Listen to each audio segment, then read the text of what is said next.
Hello మచా, ఏంది మచా ఇది? మొత్తం జిన్నవి మొత్తం ఆగమాగం అయిపోయింది.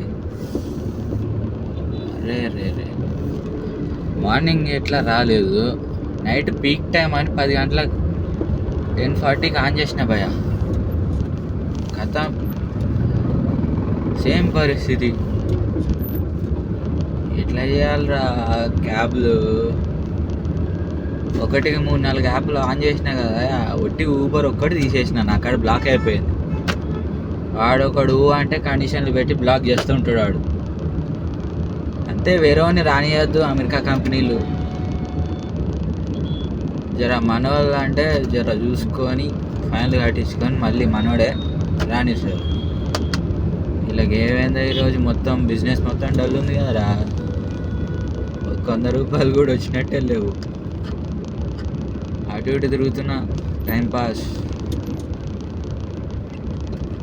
అయ్యో, ఇలా అయితే పని చేసేది ఎప్పుడు, డబ్బులు సంపాదించేది ఎప్పుడు, దుబాయ్ వెళ్ళేది ఎప్పుడు, నాకేం అర్థం కావట్లేదు బాబు. జరుగురా ఓరి భారీ, జరుగురా భారీ. కలజోడు పెట్టి స్టైల్ మార్చేసావు. మనకు బస్ కంపెనీలో ఉద్యోగం వచ్చింది. ఏ ఉద్యోగం? ఓనర్ తర్వాత ఓనర్ అంతటి ఉద్యోగం. మొత్తం పెత్తనమంతా మనది. ఏ పని చేసినా అంతా క్లియర్ గా ఉండాలి.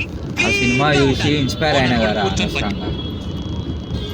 అదే రాఘవేంద్ర ఏదో సినిమా ఉంటుంది, రాఘవేంద్ర ట్రావెల్స్ అని పెడతాడు. ఇంకా సినిమాని ఇన్స్పిరేషన్ తీసుకొని బుడ్డ కారు కొన్నా. ఇక్కడ చూసాను గిట్లుంది. ఇది నమ్మ లారీలు గోరు ఎక్కువైంది కదా నైట్. ఈ నైట్ టైము కేబిహెచ్పి బ్లాగులు తెలిసిన బ్లాగులు తీసుకున్నా కానీ బాగుపడేటోళ్ళం ఎవరా. పద్ధతిగా పని చేసుకుందాం, కార్ నడుపుకుందాం అనుకుంటే ఏం వస్తలేవు చూడు రైడ్లు. మస్తు బాధ అవుతుంది, మస్తు బాధ అవుతుంది ఫ్రెండ్, మస్తు బాధ అవుతుంది. దీన్ని బట్టి నాకు అర్థమైంది ఏంటంటే, సినిమాని చూసి ఇన్స్పైర్ కాకూడదు. సినిమాలు చూసి ఇన్స్పైర్ అయితే మొత్తం అది సినిమా కాబట్టి డూపులు గీపులు అన్నీ ఉన్నాయి. రియాలిటీలోకి వచ్చేసరికి డబ్బులు లేవు, ఏమీ లేవు. మళ్ళీ ఈ కార్కే అప్పులు చేసి రిపేర్ పెట్టుకోవాల్సి వచ్చింది. అట్లుంటుంది మన సినిమాల డైలాగ్ ఉంది, ఆ ప్రేమల సినిమాలో ₹10 పెట్టి కొంటాము, ₹15 పెట్టి రిపేర్ చేస్తాము, మళ్ళీ ₹10కే అమ్ముతాము.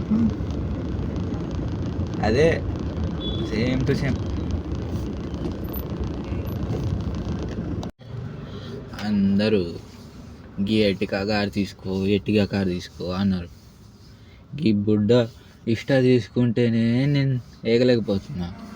ఈ పెద్ద కార్ తీసుకుంటే ఎవరు బుక్ చేస్తాడరా, నాకు అర్థం కాదు.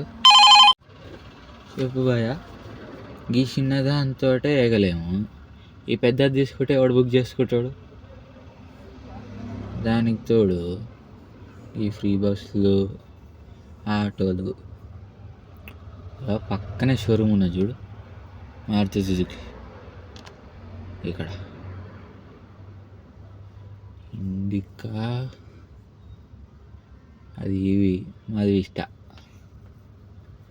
ఎట్లరా దీంతో ఎగేది, ఎట్లరా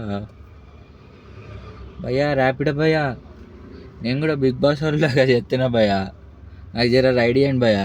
ఈ వీడియో ర్యాపిడో తీసుకెళ్ళండి భయ్యా, రైడ్ ఇస్తలేండి నైట్ బాస్.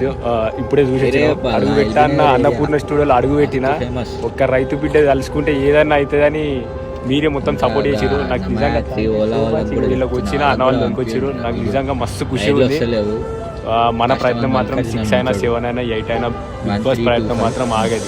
మన గొంతులో ప్రాణం ఉన్నంత వరకు మన ప్రయత్నం కొనసాగుతుంటుంది. జై జవాన్ జై కిసాన్ మళ్ళీ వచ్చిన అంటే తగ్గేదేలా ఇదే నడుస్తుంది. అది పెట్టుకోరి ఏవో గిట్లాంటి ఎట్టిగా కారు కొనాలి నేను తర్వాత. So please encourage us. కుదిరితే తర్వాతకి టిప్పర్ కూడా. ఇక ఇదంతా దేవుడి దయ, మా ప్రేక్షకుల దయ. ఎవడైనా సబ్స్క్రైబ్ చేసుకుంటా, లాగులు చేసుకుంటా. ఈ రోజుకి అంతే. ఇక నైట్ ఏమైనా జరగాలి, అంతా దేవుని దయ. ఎన్నెన్నో అనుకుంటాం.